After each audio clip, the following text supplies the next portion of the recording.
Hello, good morning, good afternoon, good evening, good night, wherever you're watching me from around the world.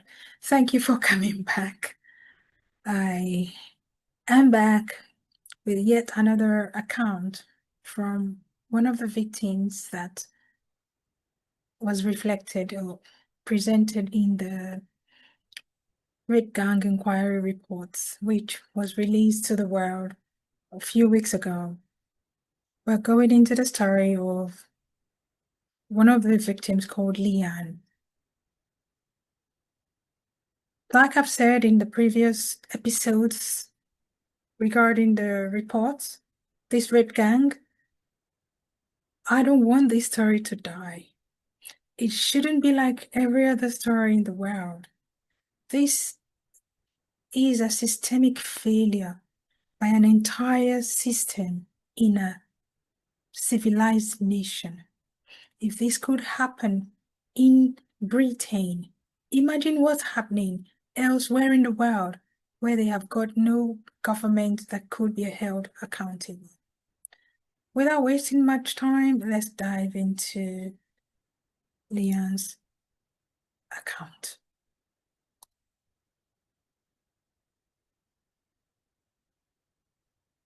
Leanne. Leanne describes a childhood marked by extreme instability, domestic violence, fear, and early trauma. From a young age, she was exposed to abuse within her family, including sexual abuse by her uncle, which severely damaged her ability to trust adults or disclose harm. Frequent moves, school disruption, ADHD, bullying, and exclusions compounded her vulnerability. By the age of 14, Leanne was drawn into peer groups linked to significantly older men. These men were adult males, primarily of Kurdish, Iraqi, and other Muslim backgrounds, and they operated in groups. Grooming was systematic. Alcohol, drugs, accommodation, and emotional manipulation were used to entrap her. She was taken to various houses in Sheffield, notably Pittsmore, and other cities where multiple girls were trafficked and sexually exploited. She was raped repeatedly, drugged, and on at least one occasion held captive and beaten for several days. She witnessed stabbings, shootings, and machete attacks, handled firearms as a child, and was forced into environments of extreme violence. At 15, Leanne became pregnant by an adult Iraqi man. She miscarried and later discovered that records had been falsified to suggest that she was 16, thereby minimizing the seriousness of the offense. Despite repeated missing episodes, police intelligence, and sexual exploitation strategy meetings, safeguarding failed.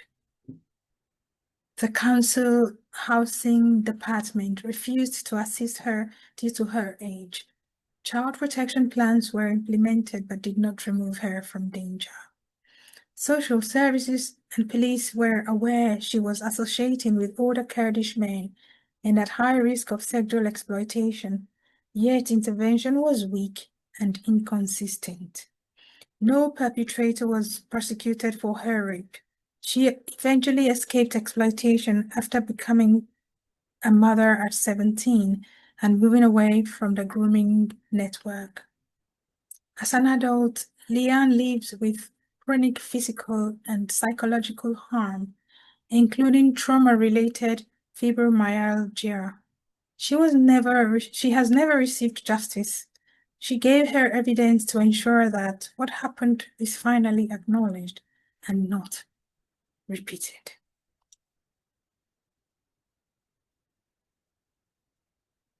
Yet again,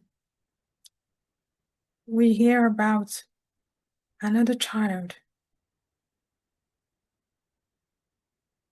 molested, abused, raped by older men. Events known by the police, social services, housing, safeguarding, authorities, the hospital, but of course, all ignored. She now lives with the physical impact of her trauma. I have encountered two adult ladies in the past in my line of work who suffered from fibromyalgia. When I encountered the first lady, I had never heard of that term. Go look it up. It's a nasty situation. When you see a full-grown adult trembling, I don't know, for some reasons, it's mostly women, trembling and their limbs can't hold them upright in excruciating pain. Hers was trauma-related. A child. My dear friends, people out there, the world is not angry enough at what happened to those 250,000 little girls whose lives were destroyed. I hope you do the least you could.